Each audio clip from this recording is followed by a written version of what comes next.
En el capítulo 30, Éxodo 30.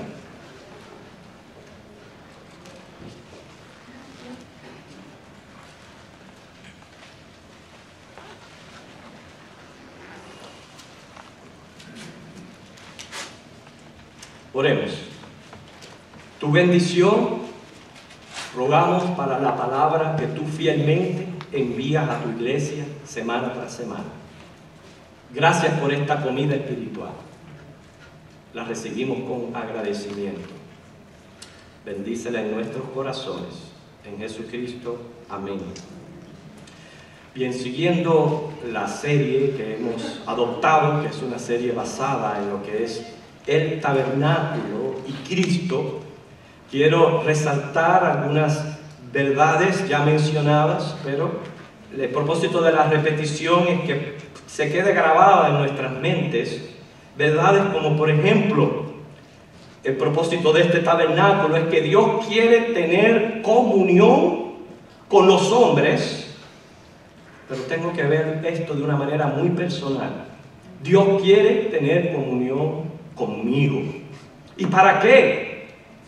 Bueno, en primer lugar, para bendecirnos. Y cuando hablamos de bendecirnos, me refiero a proveer, a proteger y a darnos paz por todas partes. Pero también quiere Dios tener comunión con nosotros para guiarnos, juzgarnos, disciplinarnos.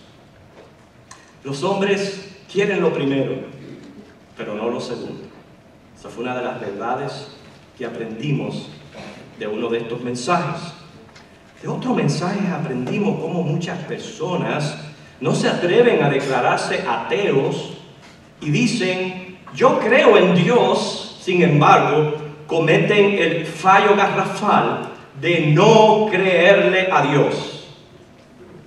Y hay una diferencia entre creer en Dios y de creerle a Dios, porque este tabernáculo es un lugar donde Dios se revela y revela nuestra condición. Una vez dentro del atrio o patio, se tropezaban con el primer objeto, que es el altar del holocausto. Ese fue nuestro mensaje anterior y hay mucho simbolismo aquí, porque esa madera de este altar es símbolo de la cruz del Calvario, donde Cristo fue crucificado y allí murió. La cobertura de bronce es símbolo de justicia divina. Jesucristo se presenta con pies de bronce bruñido en Apocalipsis 1:15. Las cuatro esquinas que tenían un cuerno, los cuernos son símbolos de gobierno y están representando el gobierno soberano de Dios sobre los 4 puntos cardinales.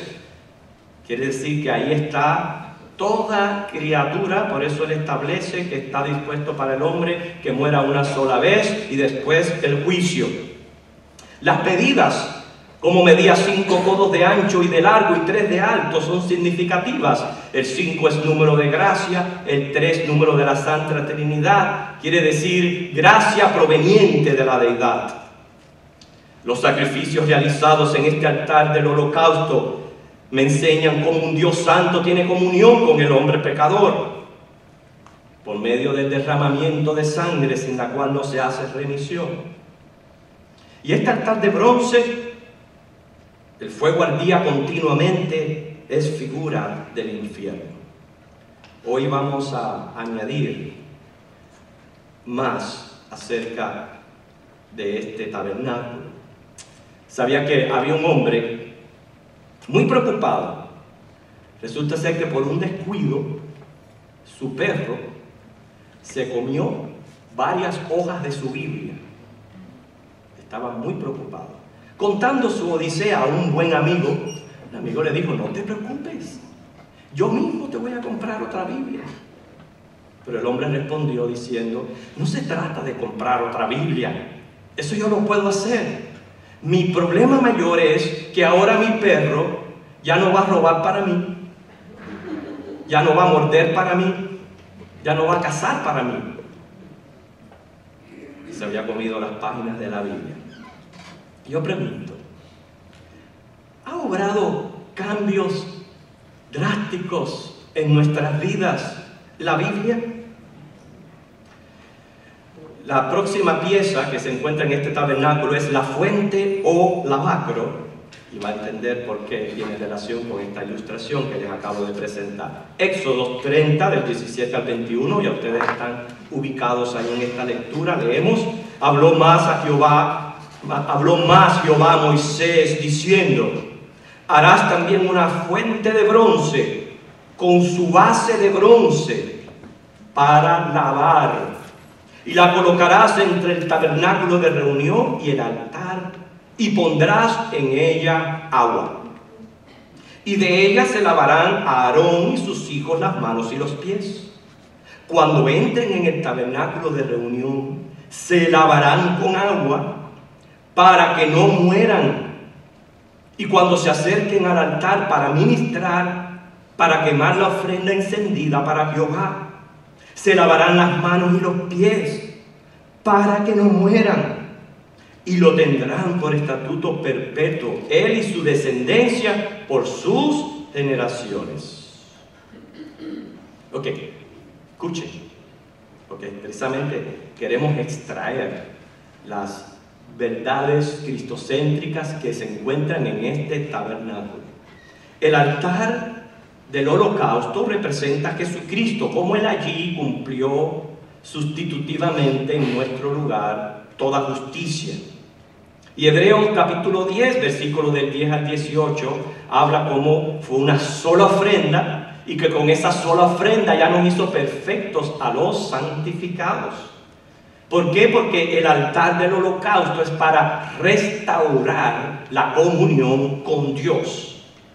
Y me enseña a mí que en Cristo estamos salvos, seguros eternamente, porque claramente dice Primera de Juan 5, 11 al 12, esto es un testimonio de Dios, que el que tiene al Hijo tiene la vida.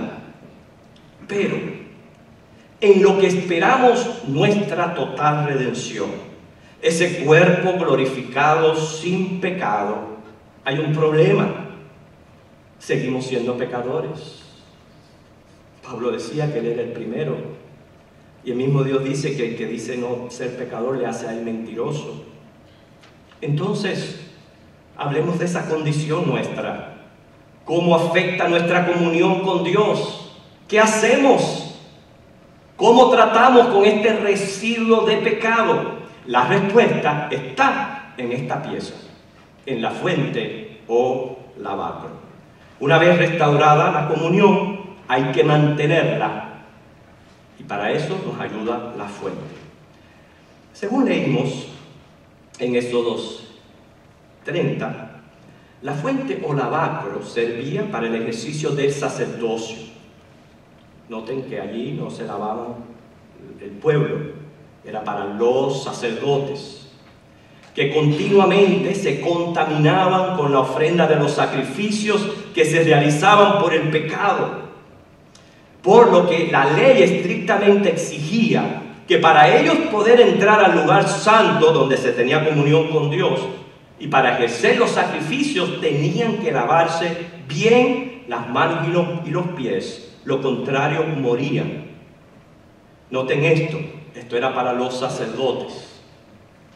¿Por qué? Porque el pueblo donde venía era el altar del holocausto. Era allí donde ofrecía su ofrenda de paz, su ofrenda de expiación por sus pecados. Y es lo primero que Dios quiere que hagamos. Antes de poder gozar de una comunión con Él, hay que venir a Cristo.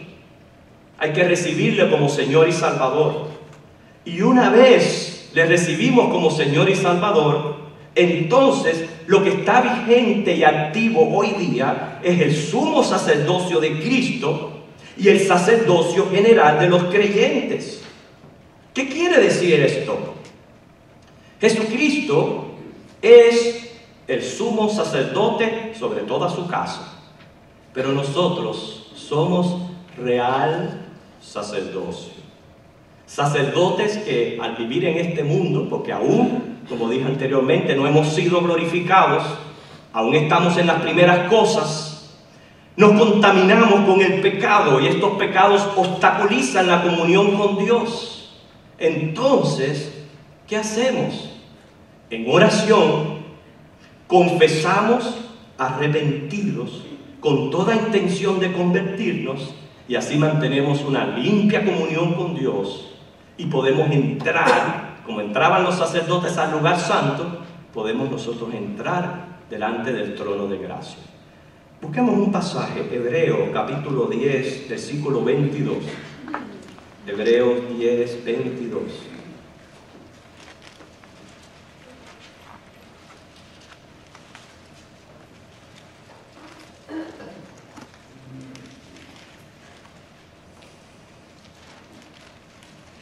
Este es un pasaje que nos llama, anima, estimula a venir a la comunión con Dios, a no solamente congregarnos, pero también a acercarnos ante ese trono de gracia. Y ahora podemos entender el sentido de por qué Hebreos menciona el ser lavados con agua pura, por el significado que hay en esta fuente o lavacro. Dice, acerquémonos con corazón sincero, en plena certidumbre de fe, purificados los corazones de mala conciencia y lavados los cuerpos con agua pura. Lo que está mencionando es la necesidad de estar limpios antes de acercarnos al Señor. Dice la palabra que Jesucristo es el único mediador entre Dios y los hombres. Primera de Timoteo 2:5 y Primera de Juan 1:9, que si confesamos nuestros pecados, Él es fiel y justo para perdonar nuestros pecados y limpiarnos de toda maldad. Ahora, hay dos elementos a tener en cuenta en cuanto a esta pieza. Primero, el agua de la fuente y el bronce del espejo de las mujeres. Hay un gran significado aquí y eso es lo que vamos a tratar. Sabemos que el agua es uno de los elementos esenciales de la vida. Es en el único lugar del universo donde se encuentran sus tres formas básicas para que exista vida, es en el planeta Tierra. El agua cubre un 71% de la superficie de la corteza terrestre. 7 de 10 partes de nuestro cuerpo se compone de agua. Una de las propiedades de este precioso líquido es limpiar, porque es el mejor disoluble. Pero sin embargo, tiene un gran significado espiritual. Todos conocemos la historia que se narra ahí en Juan capítulo 4 del encuentro de Jesús con la mujer samaritana, aquella mujer samaritana que fue a sacar agua al pozo de Jacob. Y allí, en su encuentro con Jesús, Él le dijo, el que bebiere del agua que yo le daré, no tendrá sed jamás, sino que el agua que yo le daré será en él una fuente de agua que salte para vida eterna. Quizás la mujer no entendió mucho las palabras del Señor Jesús, pero sí Él explicó en otra ocasión lo que significaba. En el último día de la celebración de la fiesta de los tabernáculos, se realizaban dos ceremonias.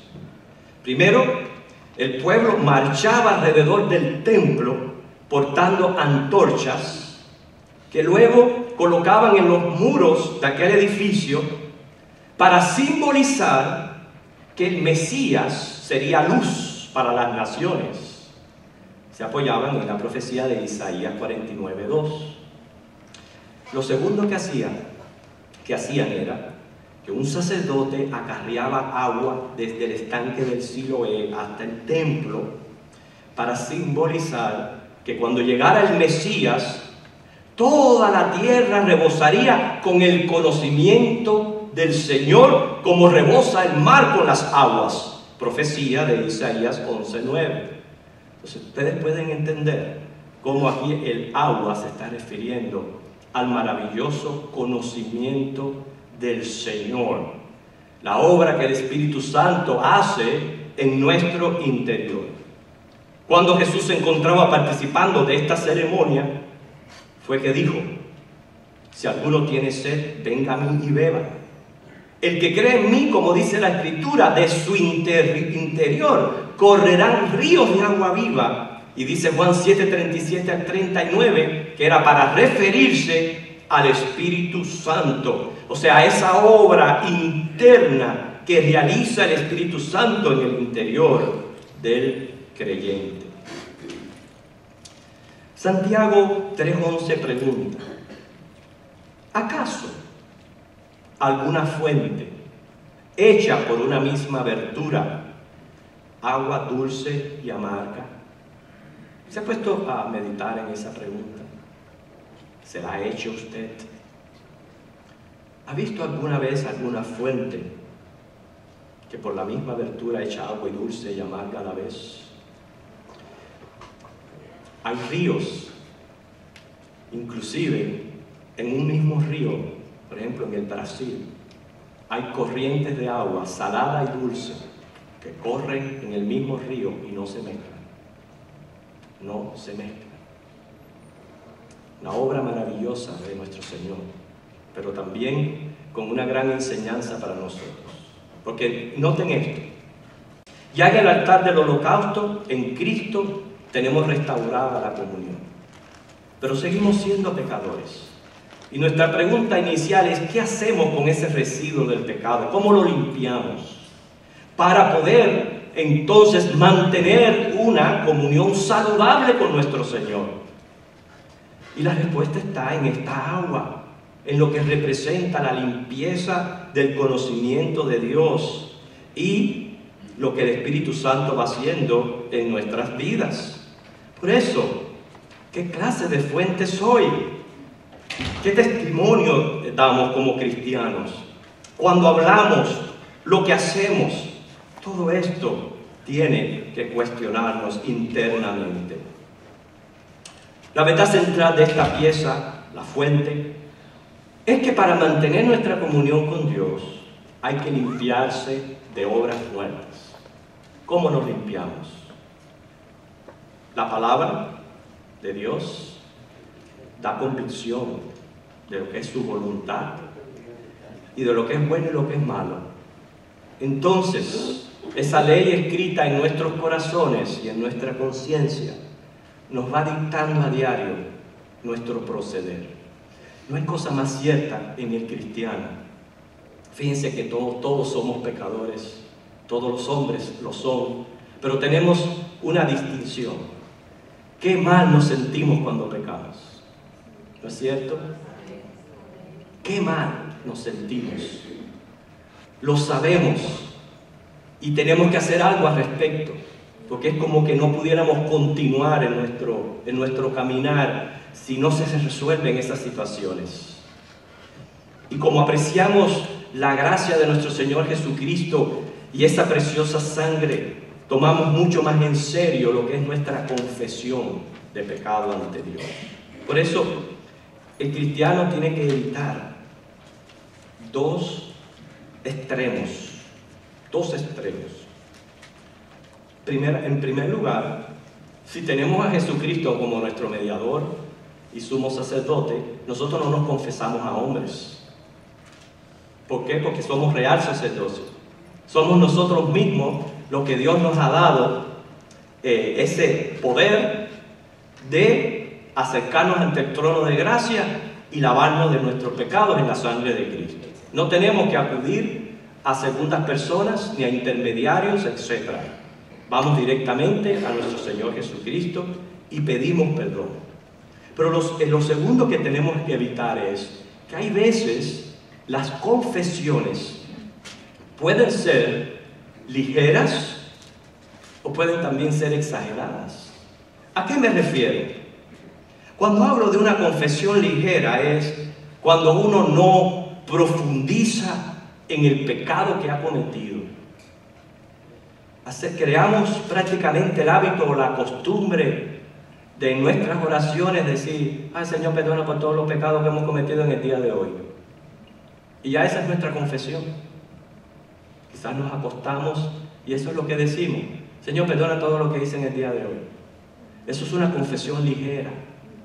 Es una confesión que no lleva al arrepentimiento, a la conversión, ni a la santificación. No lo lleva, porque se está tomando muy a la ligera el pecado.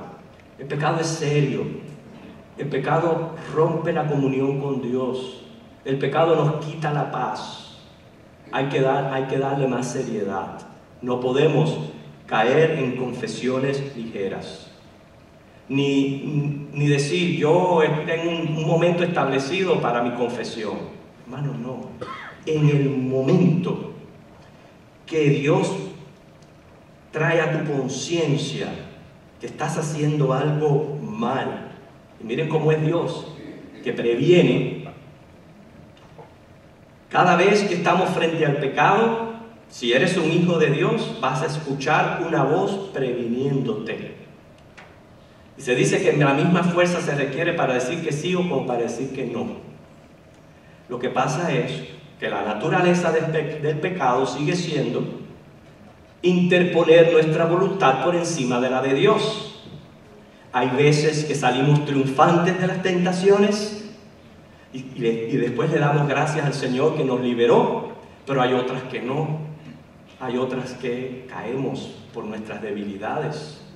Y en ese momento que sentimos esa carga de conciencia es cuando uno confiesa arrepentido, que el pecado que estamos cometiendo es contra el Dios 3 veces santo y que tiene consecuencias, y esa consecuencia es interrumpir mi dulce comunión con Él. Y cuando yo medito y profundizo en todo eso, le digo al Señor, y siempre digo con nombre y apellido: Padre, mira, hoy mi boca se abrió para decir una mentira, o para decir un chisme, o para decir esto. Y si usted puede hasta recordar la ley y en ese momento mencionarla: mira, Señor, tu palabra dice que no diga falso testimonio en contra de mi hermano, que no codicie, que no robe o que no adultere, y sin embargo he hecho esto, y esto no está bien. Hermano, eso es profundizar en la confesión. Y es pedirle a Dios ayuda para no volverlo a hacer. Cuando usted adopte esta práctica, en vez de estar diciendo: ay Señor, perdóname por todos los pecados que cometí en el día de hoy, usted va a ver la gran diferencia en su vida, en su santificación. El otro extremo es la confesión exagerada. ¿Qué sucede? Hay veces, una vez confesamos, no nos damos por perdonados. Y yo digo que hasta se añade un pecado más, porque es entonces cuando entramos en dudar de la promesa de Dios, que dice, vamos a leer Primera de Juan, capítulo 1, versículo 9.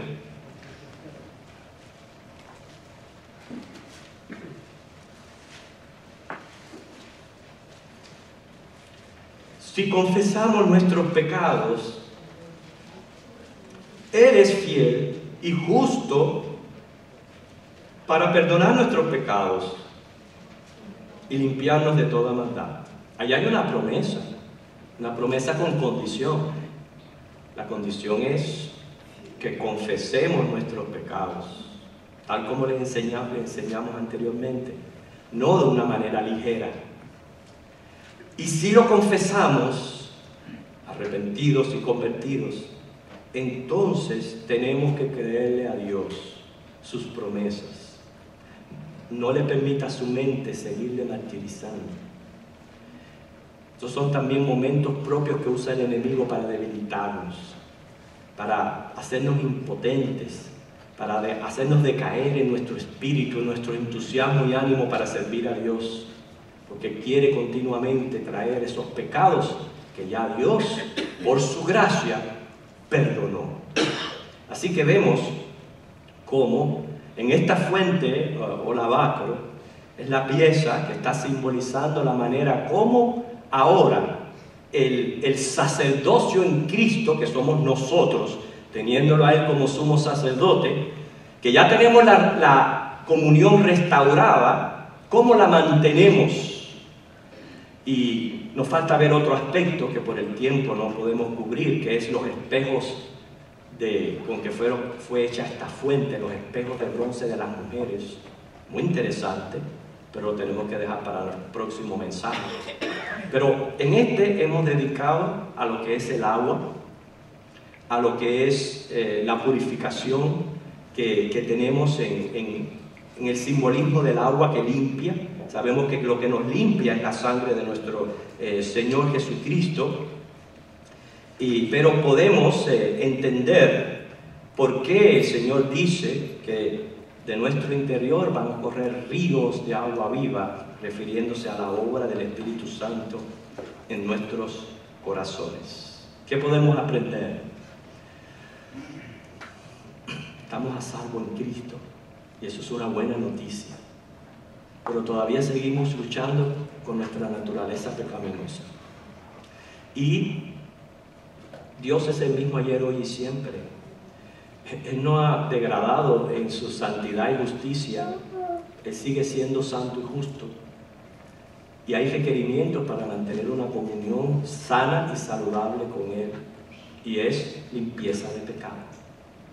Limpieza de pecado. Y esa limpieza la tenemos en la misma palabra que nos dice, nos insta a confesar. A confesar.